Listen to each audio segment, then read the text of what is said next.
누가복음 23장 33절에서 43절의 말씀, 신약성경 138면에 있습니다.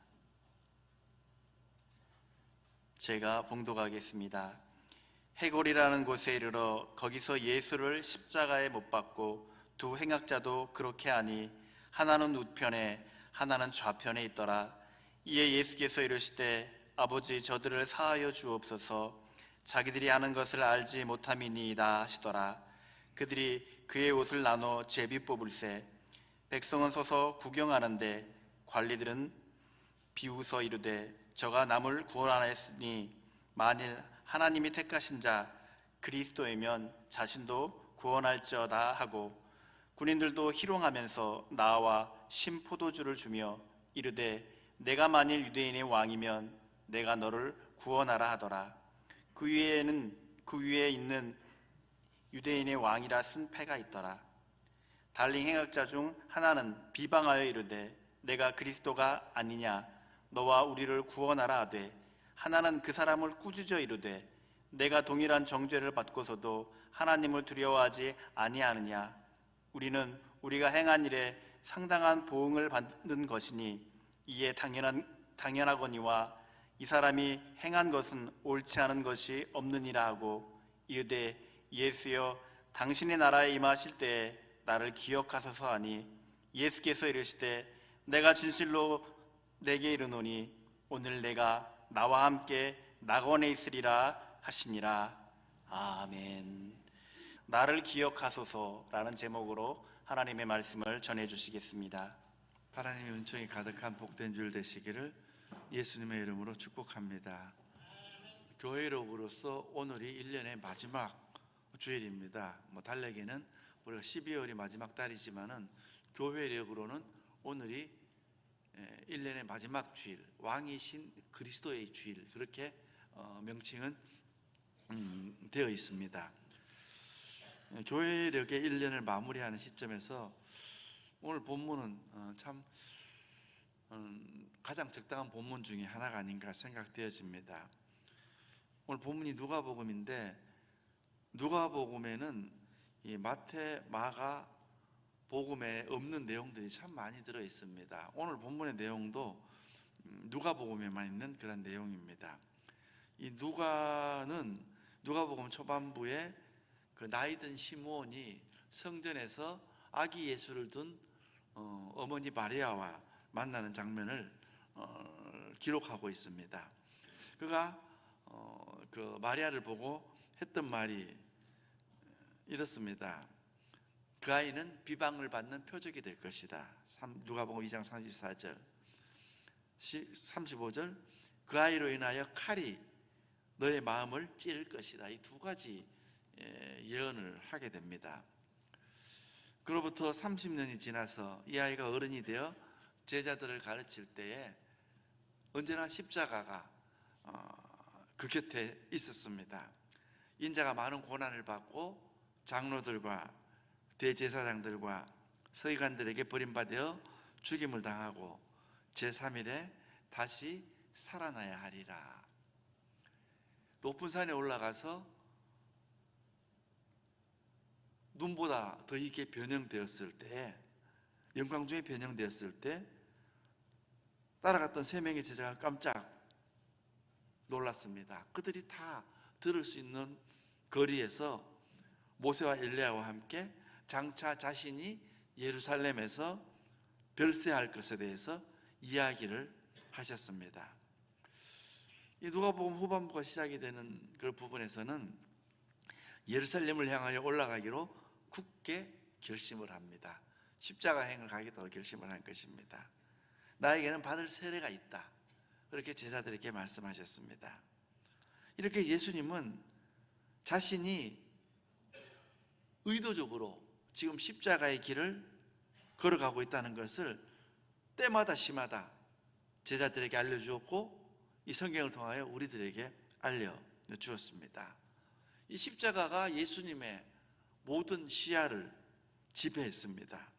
예수님의 눈은 십자가에 고정되어 있었고, 아무리 길이 꼬불꼬불하고 막혀 있었어도 그분은 끊임없이 십자가를 향해 움직이셨습니다. 그래서 다른 설명 없이 오늘 본문 누가복음 말미에 와서는 누가가 오늘 본문을 굉장히 장황하게 설명할 수도 있을 터인데 이렇게 간단하게 33절에 묘사합니다. 오늘 본문 첫 절이죠.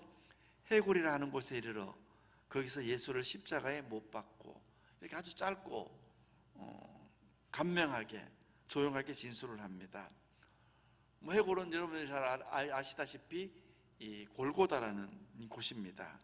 이 골고다는 시몬과 마리아의 대화가 있었던 예루살렘 성전에서 1km도 떨어지지 않는 곳에 위치한, 약 800m 가량 떨어진 곳에 위치해 있었지만서도 이 성전에서 이 십자가의 길까지 가기에 30년이나 걸려서 예수님이 오늘 목적지에 다다르신 것입니다.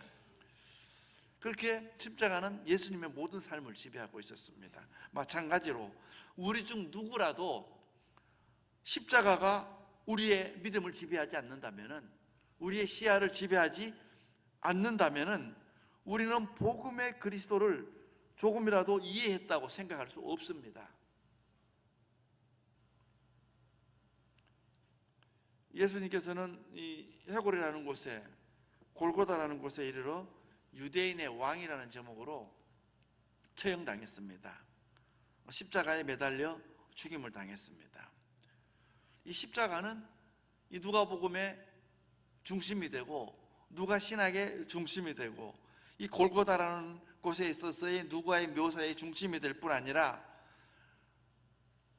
기독교 신앙의 중심이 되며 역사 전체의 중심이 이 십자가로 지배하게 됩니다. 잘 아시다시피 십자가는 노출과 질식과 혈액 손실로 사망할 때까지 그 사형수를 붙들어 매 달아놓는 나무로 된 교수대입니다. 이 십자가 제도가 널리 시행될 때 예수님 당시죠, 수많은 사람들이 그 십자가에서 죽어갔습니다. 이 수십만 개의 십자가가 그렇게 사람을 매달고 있었는데 그 중 하나가 다른 모든 것 위에 우뚝 솟아 있습니다. 바로 나사렛 예수가 달려 죽으신 십자가입니다. 많은 사람들이 지금도 십자가에 달린 예수가 어떻게 해서 메시아고 구세주가 될 수 있는가라고 물으면서 그리스도인들을 비방하고 그리스도인들을 경멸합니다. 그러나 십자가에 달린 그분이 야말로 이스라엘의 메시아요, 유대인의 왕이요, 인류의 구주라는 그러한 것이 우리 그리스도인들의 고백입니다. 이러한 일들은 이미 구약 성경에서부터 널리 오랫동안 예언된 것이기도 합니다. 이 메시아적 왕권을 인정하며 살아가는 것이 그리스도인들입니다. 그럼에도 우리는 십자가와 같은 현실을 경험할 때가 많이 있습니다. 우리도 본문의 행악자들 같이 예수님과 함께 십자가에 달린 것처럼 무력하고 절망적인 현실을 경험합니다. 행악자 중 한 사람은 너와 우리를 구원하라 그렇게 비난하였습니다. 다른 편에 있는 행악자는 인생의 마지막에 예수를 구세주로 고백합니다. 우리도 역시 둘 중에 하나일 것입니다. 이 한편에 있는 사람처럼 비방할 것인가, 또 다른 한편에 있는 사람처럼 이 십자가에 달린 분을 그리스도로 고백할 것인가. 우리가 인생의 중간에, 인생의 마지막이 아니라 중간부터 이렇게 고백하고 산다면은 그게 하나님의 은혜요, 특권입니다. 여러분들 그런 특권을 지금 누리고 사신다고 지금 제가 생각할 수 있을 것입니다. 우리에게는 인생의 마지막까지 이 주권을 누리고 경험하며 살아갈 시간이 주어졌습니다. 그러나 우리가 인생의 중간에 그러한 특권과 주권이 있음에도 불구하고 그것을 자각하지 못했을지라도 이 행악자처럼 인생의 마지막에서는 주님께 나를 기억하소서라고 요청할 수 있고, 또 그렇게 해야 합니다. 무슨 업적을 이루었든, 어떠한 좌절과 실패를 겪었든, 어떤 죄에 빠졌든 문제가 되지 않습니다. 인생 마지막에 나의 소원은 주님이 나를 기억하시고 잊지 않으시는 것입니다. 내가 오늘 나와 함께 낙원에 있으리라 라는 약속의 이 말씀은 주님께서 우리들 각자에게 주시는 최고의 선물입니다. 그래서 오늘 이 왕이신 그리스도의 주일에 말씀의 제목을 나를 기억하소서라고 정했습니다. 여러분 십자가 한번 보실래요? 이 십자가가 러시아 정교의 십자가입니다. 우리 십자가하고 좀 다르죠.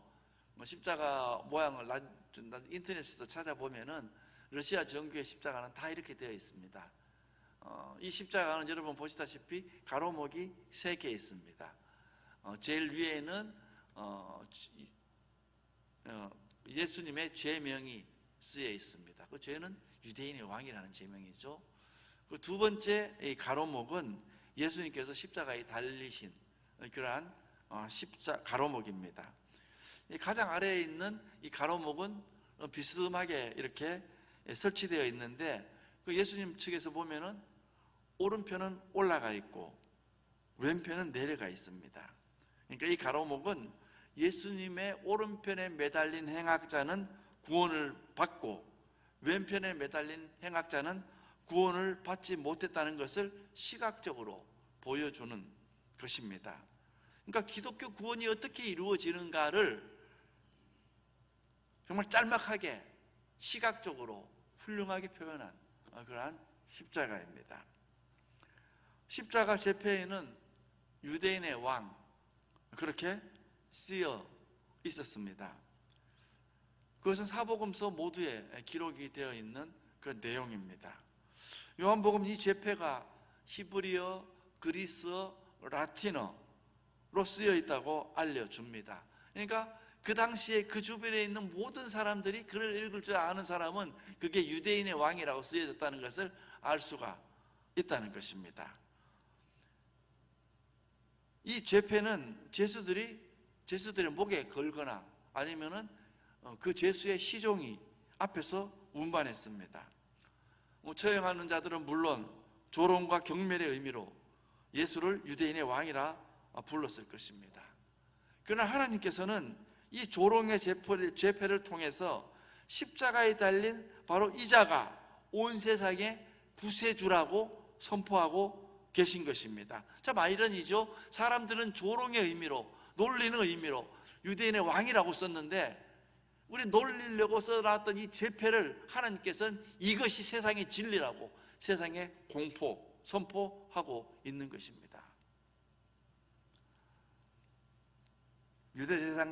유대 대제사장들은 빌라도에게 자칭 유대인의 왕이라 그렇게 써야 되지 않겠느냐 그렇게 공고했습니다. 빌라도는 그들의 요청을 들어주지 않았지만은 빌라도를 포함해서 예수를 처형하는 데 관여한 모든 사람들은 그래 자칭 유대인의 왕이다 그렇게 생각했을 것입니다.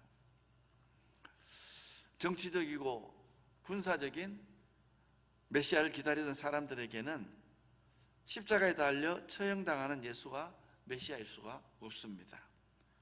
율법에 의하면 나무에 달려 죽은 자는 하나님의 저주를 받은 자라 그렇게 되어 있고 이 예수가 하나님의 저주를 받았다고 믿는 그렇게 저주를 받았다고 믿는 유대인들은 이 십자가에 달려 죽은 자가 하나님께서 선택하신 자요 메시아라고 받아들일 수 없는 것입니다.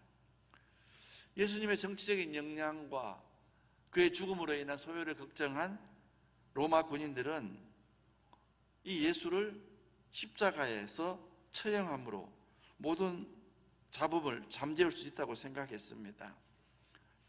그래서 십자가에서 못 박고 그들의 마음을 예수에 대한 조롱으로 그렇게 표현하였던 것입니다. 유대 지도자들, 군인들, 심지어 함께 처형당하는 행악자 중 한 사람도 예수를 비웃고 비방했습니다. 이들의 말은 하나로 요약됩니다. 네가 메시아라면은 네가 하나님의 택한 자라면 자신을 구원하라 입니다.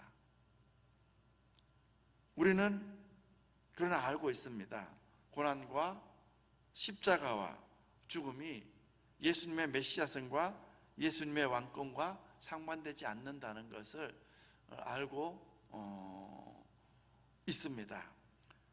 그의 고난, 죽음, 이 모든 것들이 다 하나님의 계획이었습니다. 박 목사님, 저 뒤에 가서 좀 도와줬으면 좋겠어요. 예.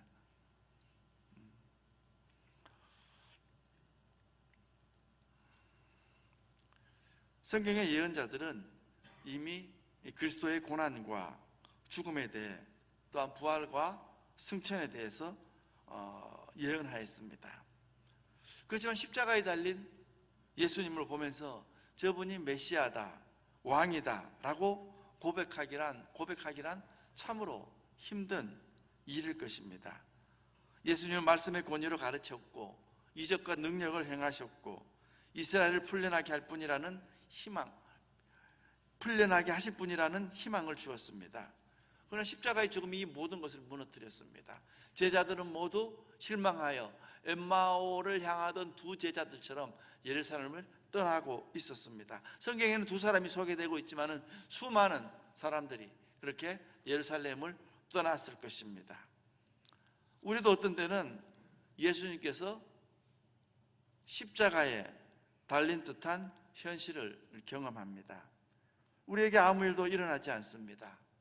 마지막까지 걸었던 희망도 다 사라졌습니다. 이적과 권능이 나타나기를 기대했지만 그저 무력하게 견딜 수밖에 없었습니다.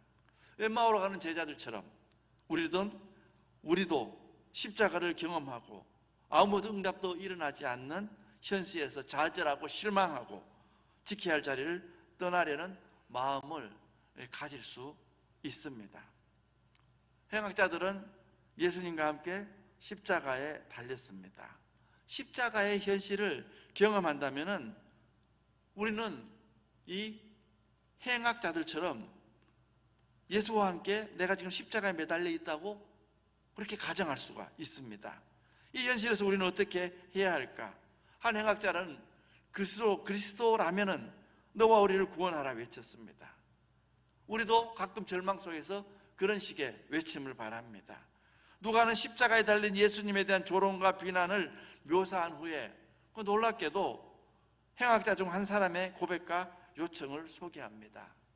이 사람은 예수를 비방한 다른 행악자를 꾸짖습니다. 그의 책망은 세 가지입니다. 하나는 그 사람을 꾸짖어 이르되 네가 동일한 정죄를 받고서도 하나님을 두려워하지 아니한다는 것입니다. 박 목사님 뒤에 가서 도와주시라고요. 두 번째는 우리는 벌을 받아 마땅하고, 세 번째는 그분이 행하시는 모든 일이 다 옳았다는 것입니다. 41절 우리는 우리가 행한 일에 상당한 보응을 받는 것인 이에 당연하거니와 이 사람이 행한 것은 옳지 않은 것이 없느니라. 자신의 죄와 허물을 인정하고 하나님을 두려워하는 것이 회개의 행위요 회심의 시작입니다. 누가는 이 회개가 인생의 마지막 순간까지 가능하다는 것을 보여줍니다. 이 행악자는 예수님의 이름을 부르며 당신의 나라에 임할 때 나를 기억하소서라고 요청했습니다. 이 사람이 정치적인 희생자가 아니라 행악자라는 것을 분명히 묘사하기 위해서 이 누가는 행악자라는 표현을 고집하고 있습니다. 많은 죄를 지은 사람이라는 말입니다. 그는 예수님께서 자신을 잊어버리지만 않으면 된다고 생각했습니다. 이 행악자에 대해서 예수님은 오늘 네가 나와 함께 낙원에 있을 것이다 그렇게 약속했습니다. 43절 예수께서 이르시되 내가 진실로 네게 이르노니 오늘 네가 나와 함께 낙원에 있으리라. 여러분, 예수님은 지금 가까운 미래를 말하는 것이 아닙니다. 혹은 종말에 내가 메시아로서 너를 이렇게 하겠다라고 말하는 것도 아닙니다.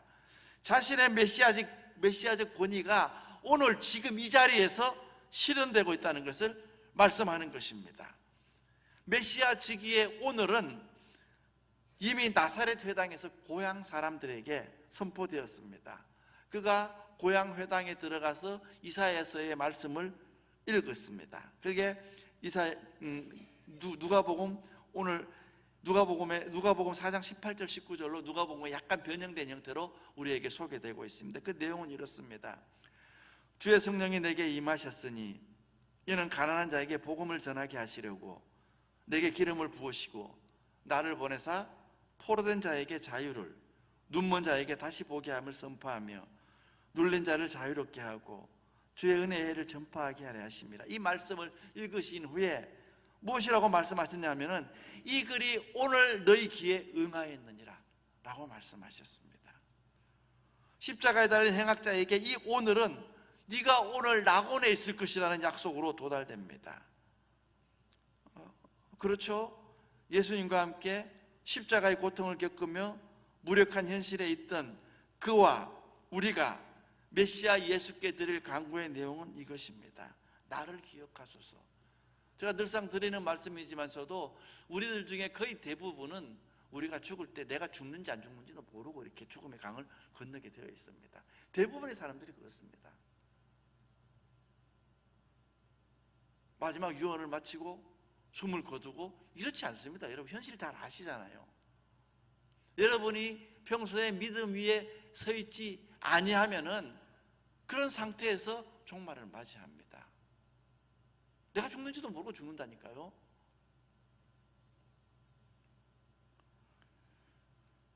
십자가의 모진 현실을 경험할 때 어떤 기적과 능력도 일어나지 않는 절망의 순간에 우리는 마음을 모아 간구해야 할 것입니다. 예수여, 당신의 나라에 임하실 때 나를 기억하소서. 주님이 나를 기억해 주시면 됐지 마지막에 내가 주님을 기억 못하거든요. 제 주변에 많은 제가 같이 섬기던 많은 노인들, 어른들 돌아가실 때 대부분이 의식을 하지 못합니다. 무의식 가운데에서 임종을 맞이합니다. 우리는 기억하지 못하더라도 우리가 기억이 있을 때 나를 기억하소서 할 수 있다면 우리에게 주어진 그게 큰 축복일 것입니다. 주님이 나를 기억해 주면 됐지 다른 무엇이 필요하겠습니까? 의문점 하나는 이 행악자가 어떻게 그 마지막 순간에 예수의 메시아됨을 알아보았을까? 세상 사람들은 죄에 빠져 살면서도 우리 모두도 포함이 될지도 모릅니다. 예수를 모욕하고 비방합니다. 그러나 우리가 만약에 내가 죄인이라는 것을 인정하고 하나님을 두려워할 때 그때 십자가에 달린 그분이 예수께서 아무런 죄도 없이 고난과 십자가를 당했다는 사실을 우리가 깨달을 때 그때 십자가에 달린 그분이 메시아라는 것을 우리가 알게 됩니다. 우리가 고난을 당하고 절망에 처해 있다 하더라도 우리도 이 행악자처럼 그와 같은 믿음의 눈, 해안을 가지고 있으면 좋겠습니다. 인생의 마지막 순간에 우리가 무엇을 해야 하겠습니까? 우리가 인생의 마지막 순간에 자랑하고 내세울 것이 무엇이 있겠습니까? 인생을 돌아보면은 내세울 것도 없고 여전히 죄에서 벗어나지 못한 채 주님을 위해 산다고는 살았는데 솔직히 내가 무엇을 했는가? 그렇게 생각될 때가 많이 있습니다. 후회가 밀려올 수 있습니다. 그렇지만 그때도 우리가 의식이 있다면은 여전히 주님을 믿기 때문에 우리는 이렇게 고백을 해야 합니다. 예수여, 당신의 나라에 임하실 때에 나를 기억하소서. 인생 마지막에 우리가 이렇게 고백할 수만 있다면은 이것도 큰 은혜입니다. 우리도 그 행악자처럼 오늘 네가 나와 함께 낙원에 있으리라라는 주님의 음성, 주님의 말씀, 주님의 약속을 듣게 될 것이기 때문입니다. 주님의 메시아됨은 삶과 죽음을 초월합니다. 우리가 죽었다고 해서 그분이 우리의 메시아가 아니고 그게 아니라 살았든 죽었든 우리를 주관하시는 분은 우리 주님, 예수님이라는 것입니다. 죽은 자의 주가 되시고 살아있는 자의 주가 되신 그리스도께 이 약속의 말씀을 우리가 듣는다면 우리는 정말 복된 자들일 것입니다. 누가는 십자가에 달린 예수님의 말씀 중에 가상칠언이라 그러죠. 그 중에 4가지 말씀을 기록하고 있습니다. 그 중에 오늘 본문에 나오는 것이 2번째 말씀인데, 하나는 그분을 십자가에 못 박는 사람들을 위해서 하는 기도이고, 또 하나는 자신과 함께 십자가에 매달려 죽어가는 사람에 대한 약속입니다. 자신을 못 박는 사람들을 위해서는 아버지여 저들을 사하여 주옵소서, 저들이 하는 것을 알지 못함이니이다, 그렇게 기도하셨습니다. 함께 십자가에 못 박힌 그 행악자에게는 내가 진실로 내게 이르노니 오늘 네가 나와 함께 낙원에 있으리라 약속하셨습니다. 자, 이 2가지 말씀은 옛 것을 없애는 것, 그리고 새 것이 오는 것에 대해서 말하고 있습니다. 앞에 것은 죄사함을 말하는 것이고 뒤에 것은 영생을 제시하는 것입니다. 그러므로 누가는 그의 복음서 전체에서 그랬듯이 이 십자가에서 예수님을 구세주로 제시합니다. 핵심이 십자가였습니다.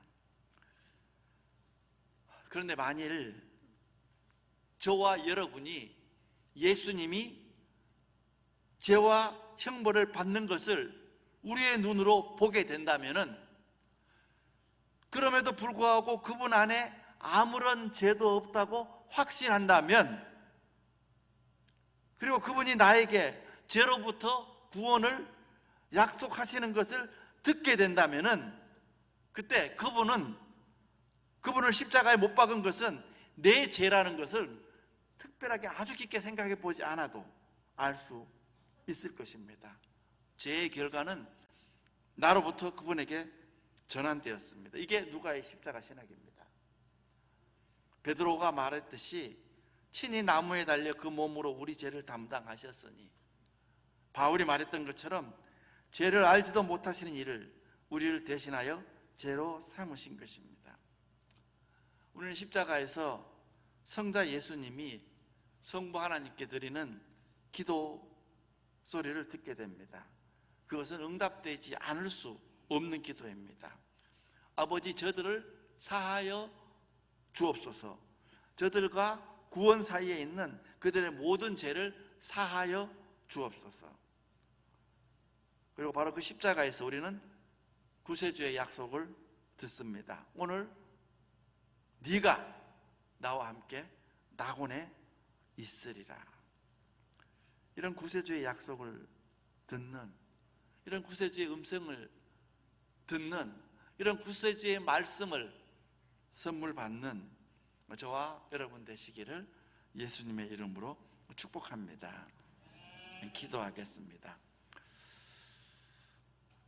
하나님, 감사합니다. 우리들은 행악자 2사람 중에 한 사람일 것입니다. 예수님을 비난하거나 혹은 예수님께 기억해 주십시오 라고 간구하는 이 둘 중 하나가 우리 인생의 마지막을 장식할 터인데, 바라기는 우리가 믿음 안에 언제나 거하고 하나님의 은혜 안에 거함으로 이렇게 주님의 음성을, 약속을 듣는 그런 은혜를, 특권을 누리는 우리 모두가 될 수 있도록 하나님 그렇게 자비를 베풀어 주시옵소서. 예수님의 이름으로 기도하옵나이다. 아멘.